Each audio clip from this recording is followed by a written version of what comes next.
Ladies and gentlemen, welcome back to another broadcast of The Weekly with me, Neff. Please subscribe to the channel and share videos with a couple of friends and colleagues. Today, I wanted to talk a little bit about 28 years later, and more specifically, the trailer and when I believe that second official trailer is going to release.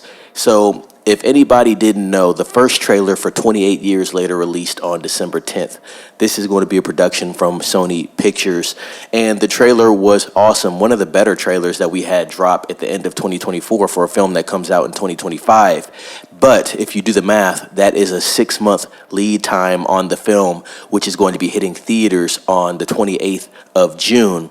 So I'm thinking that we are going to get another trailer for this film by the end of April or early May. Typically, when you have a film coming out, you do have a trailer release. Typically, it's a teaser trailer, to be honest. In this new era of cinema, you get about 3 to 4 trailers. 4 trailers if they're really trying to sell the movie. And I wouldn't advise that anybody watch 4 trailers for any particular film, because the more trailers you watch, the more of the film they are going to be telling you about within the trailers. And that's been something that's been plaguing Hollywood for at least, I'd say, the last 10 to 15 years, getting too much information out of the trailer. So, like I said, you usually get 3 to 4 trailers. You get a teaser, then a couple months after the teaser, you get an official trailer, and then you get a second trailer. And then most times the film comes out.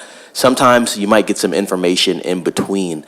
I call it somewhat like a featurette type thing, where they might show you some behind the scenes stuff as far as footage, actors having interviews about the film that lead into the release of the film. But typically you're getting 3 or 4 pieces of content before the film actually comes out. And for this film, we've only received 1, and that was in December. So now we're going to be going into the 4th month past then since that released.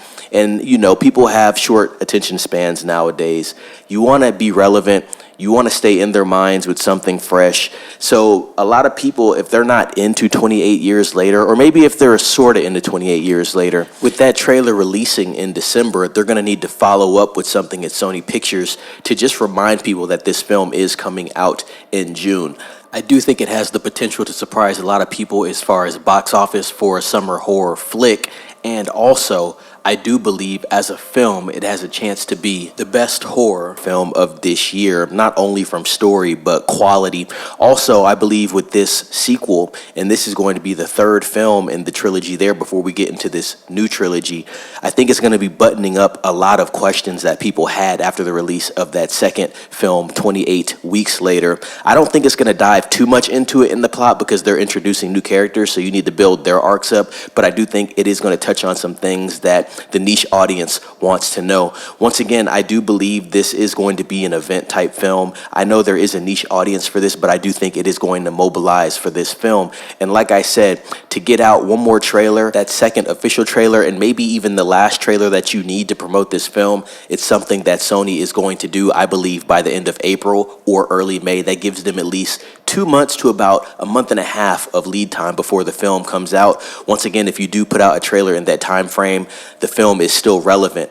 This could be a film also that, like I said, if you're not interested in 28 years later, once you watch the trailer, you see the quality of the trailer, it might make you interested. That does happen to people. I've talked to people before that weren't interested in films and then saw the trailer and then they said, wow, that looks like something interesting that I'd want to see. Maybe people didn't even know about the film releasing. I've seen that. I can say even for Superman, before the trailer released, I was really on edge about it, but after the trailer released, I did like what the trailer was doing there. I did like where it was going, the quality of it. Some people had some problems with the color grading and certain things like that, but overall, it looked like something decent, and I'm not even really into Superman films, but it definitely made me more curious into what James Gunn is going to be doing and what direction he's going to be taking the DCU.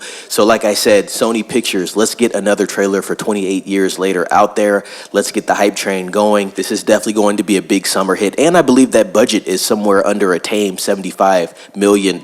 So if this movie is marketed the proper way and it does have legs and it is a quality film, obviously, I believe it could do $250 million to $350 million plus at the global box office, which will help it lead into the film that's going to be releasing after it, called The Bone Temple. That is going to actually be the sequel to the 28 years later film. Aaron Taylor Johnson is set to star in this film. Ralph Fiennes is going to be in this film, and I believe Cillian Murphy is going to be returning to the series as well. So definitely exciting stuff there.